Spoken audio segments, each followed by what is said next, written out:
बिस्मिल्लाहिर्रहमानिर्रहीम। अस्सलाम वालेकुम। एक तालिब इल्म किसी मुल्क के मदरसे में इल्म हासिल कर रहा था। उस मुल्क का जो बादशाह था उसकी एक खूबसूरत बेटी थी। वो शहजादी बहुत खूबसूरत और जवान थी। तालिब इल्म भी जवान था। उसका दिल बादशाह की बेटी पर आ गया। अब वो बादशाह की बेटी थी, ये ना था कि वो बादशाह की बेटी का रिश्ता मांग लेता।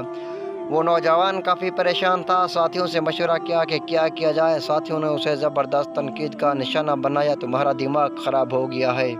बादशाह सलामत को पता चला तो आपको ज़िंदा तेल में जला देगा। अब वो नौजवान बहुत ज़्यादा परेशान हुआ, कुछ समझ नहीं आ रहा था। बिलाखिर उसने फ़ैसला कर दिया, इस परेशानी से अच्छा ये होगा कि बादशाह की खिदमत में दरख्वास्त करूं। फिर किस्मत अपनी है, तेल में जलना नसीब हो या बादशाह की बेटी। अब वो नौजवान बादशाह के दरबार में हाजिर हुआ। बादशाह ने आने की वजह पूछी तो नौजवान ने घबराहट के आलम में अपना किस्सा सुना दिया कि बादशाह सलामत, मेरा आपकी बेटी पर दिल आ गया है। अब आप मेरे पर एहसान करके अपनी बेटी का निकाह मुझसे कर दो।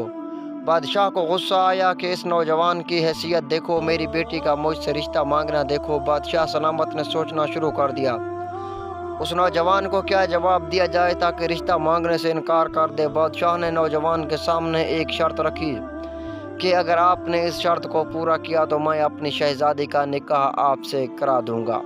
अगर आप नाकाम हुए तो आपको जलते हुए तेल में जला दूंगा। अब फैसला आपके हाथ में है। शर्त ये रखी गई कि आपने 2 बोरी बिच्छू लाना है।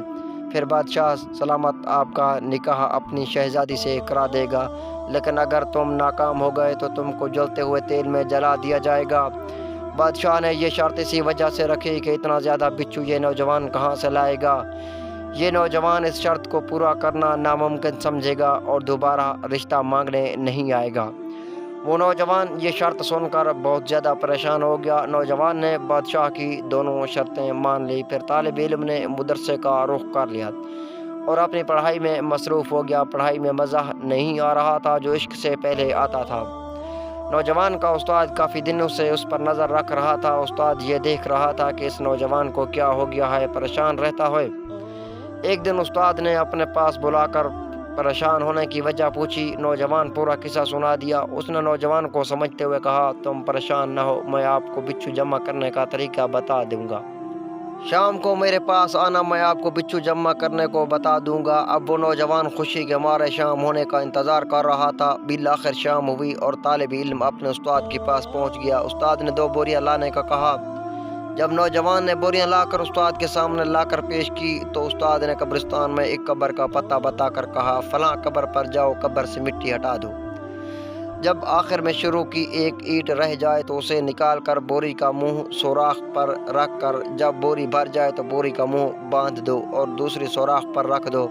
जब वो भी भर जाए तो मुंह बंद कर दो। इसके बाद कब्र बंद कर दो और बोरियां बादशाह के पास ले जाओ। तालिब इल्म ने उस्ताद के कहने पर इसी तरह किया। बिच्छू से भरी हुई बोरियां बादशाह के दरबार में पेश कर दी। बादशाह बड़ा हैरान हुआ। अपने वादे के मुताबिक शहजादी तलब इल्म के निकाह में दे दी। तालिब इल्म को पास बुलाया, बिच्छू जमा करने का राज पूछा। आपने इतने सारे बिच्छू कहाँ से जमा कर लिए? तालिब इल्म ने बताया, मेरा एक उस्ताद है, उसने मुझे कब्र में एक कब्र का पता बताया। मैंने उस्ताद के बताए हुए तरीके से बोरियां भर लीं। बादशाह सलामत ने उस्ताद को हाजिर होने का हुक्म दिया। अगले दिन उस्ताद बादशाह के दरबार में हाजिर हुआ। बादशाह ने उस्ताद से कहा, तुम्हें कैसे मालूम हुआ कि फ़लाँ कब्र में इतने सारे बिच्छू हैं? उस्ताद ने बताया, ये फ़लाँ आदमी के कब्र है। ये ज़िंदगी में दाढ़ी मुंडवाता था और मरते वक्त भी उसकी दाढ़ी नहीं थी। हमारे नबी पाक सल्लल्लाहु अलैहि वसल्लम का इरशाद है, जो शख्स इस हालत में मर गया उसकी दाढ़ी ना हो तो कब्र में उसकी दाढ़ी के हर एक बाल पर एक एक बिच्छू मुसल्लत किया जाता है। हजूर सल्लल्लाहु अलैहि वसल्लम बात कभी झूठी नहीं हो सकती, इसलिए मैंने इस कब्र से बिच्छू जमा करने का कहा और कब्र का पता बता दिया।